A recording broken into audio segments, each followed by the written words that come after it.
Cinema നിർമ്മാതാക്കളുടെ association തെരഞ്ഞെടുപ്പിൽ president സ്ഥാനത്തേക്ക് മത്സരിക്കാൻ ഒരുങ്ങി സാന്ദ്ര തോമസ് നാമനിർദ്ദേശ പത്രിക ഇന്ന് സമർപ്പിക്കും. സംഘടനയെ കൈപ്പിടിയിൽ ഒതുക്കിയ കുത്തകളിൽ നിന്നുള്ള ഒരു മാറ്റം വേണം. അതിനുവേണ്ടിയാണ് തന്റെ മത്സരം. എന്താണ് സാന്ദ്രയുടെ പ്രതികരണം? ഇപ്പോഴത്തെ ഭാരവാഹികൾ ഇരിക്കുന്ന ഈ അസോസിയേഷനിൽ എൻ്റെ മുൻ അനുഭവത്തിൻ്റെ പേരിൽ എനിക്ക് ഇവിടെ വരാൻ ഏറ്റവും യോജിച്ച വസ്ത്രവും ഏറ്റവും നല്ല വസ്ത്രവും ഇത് തന്നെയാണെന്ന് എനിക്ക് തോന്നിയത് കൊണ്ടാണ് ഇങ്ങനൊരു വേഷത്തിൽ ഇവിടെ വന്നത്. ഇത് പുരുഷന്മാരുടെ ഒരു കുത്തകയാക്കി വെച്ചിരിക്കുന്നത്, പ്രത്യേകിച്ച് പതിറ്റാണ്ടുകളായിട്ട് ഈ പറയുന്ന കുറച്ച് പേരുടെ ഒരു 10-15 പേരുടെ കുത്തകയാക്കി വെച്ചിരിക്കുന്ന ഒരു അസോസിയേഷനാണിത്. സിനിമാ നിർമ്മാതാക്കളുടെ സംഘടനയിലെ ആധിപത്യത്തിനെതിരെ, പുരുഷാധിപത്യത്തിനെതിരെ, അവരുടെ മോശം പ്രവർത്തന രീതികൾക്കെതിരെ നേരത്തെയും സാന്ദ്ര പല ചോദ്യങ്ങൾ ഉന്നയിച്ചിരുന്നു. അത് കേരളമാകെ ചർച്ച ചെയ്തതാണ്. അരുൺ ശങ്കറാണ് വിവരങ്ങളുമായി നമുക്കൊപ്പം ചേരുന്നത്. അരുൺ, മത്സരിക്കാനുള്ള തീരുമാനം അതൊരു പ്രതിഷേധത്തിന്റെ കൂടി ഭാഗമായാണല്ലോ. പത്രിക സമർപ്പിക്കാൻ പോകുന്ന ഇപ്പോഴാണ് തിരഞ്ഞെടുപ്പ്.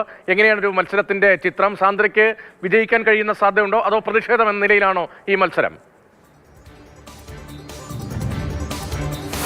അഭിനേതാക്കളുടെ സംഘടനയിൽ ശക്തമായ മത്സരം നടക്കുന്നു എന്ന് നമ്മൾ അറിഞ്ഞിരുന്നു. അതിന് പിന്നാലെയാണ് ഇപ്പോൾ പ്രൊഡ്യൂസേഴ്സ് അസോസിയേഷനിലും വലിയ മത്സരങ്ങളിലേക്ക് പോകുന്നത്. അടുത്ത മാസം 14-ാം തീയതിയാണ് പ്രൊഡ്യൂസേഴ്സ് അസോസിയേഷൻ തിരഞ്ഞെടുപ്പ് നടക്കുന്നത്. ഇതിൽ സാന്ദ്ര തോമസ് പ്രസിഡന്റ് സ്ഥാനത്തേക്കാണ് പത്രിക സമർപ്പിച്ചിട്ടുള്ളത്. ഒരു പ്രതിഷേധത്തിന്റെ ഭാഗം കൂടിയാണ് എന്നുള്ളതാണ് സാന്ദ്ര തോമസ് വ്യക്തമാക്കുന്നത്. പക്ഷേ തനിക്ക് വ്യക്തമായ പിന്തുണയുണ്ടെന്നും തനിക്ക് ഒരു പാനലായിട്ട് തന്നെ മത്സരിക്കാൻ കഴിയുമെന്നുമാണ് സാന്ദ്ര തോമസ് അറിയിച്ചിരിക്കുന്നത്. പക്ഷേ പാനലിൽ ആരൊക്കെയുണ്ട് എന്ന് ചോദിക്കുമ്പോൾ അവരുടെ പേരുകൾ പറയാൻ സാന്ദ്ര തോമസ് തയ്യാറായിട്ടില്ല.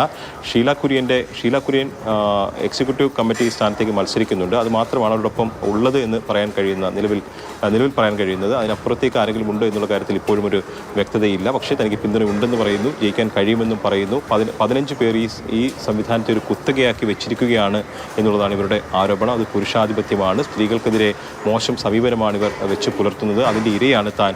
അതിൻ്റെ അടിസ്ഥാനത്തിലാണ് ഒരു പരാതി നൽകുകയും ആ പരാതിയിൽ പോലീസ് അന്വേഷണം നടത്തി കുറ്റപത്രം സമർപ്പിക്കുകയും ചെയ്തത്. ഇത്തരത്തിലുള്ള നിലപാടുകൾ തുടർന്നു പോകാൻ കഴിയില്ല. അതിനൊരു മാറ്റം വേണം. അതിനു വേണ്ടിയിട്ടാണ് താൻ മത്സരിക്കുന്നത് എന്നുള്ളതാണ് സാന്ദ്ര തോമസ് അറിയിച്ചിരിക്കുന്നത്. അതോടൊപ്പം തന്നെ സാന്ദ്ര തോമസ് പത്രിക സമർപ്പിക്കാൻ എത്തിയത് പർദ്ദ അണിഞ്ഞുകൊണ്ടാണ്.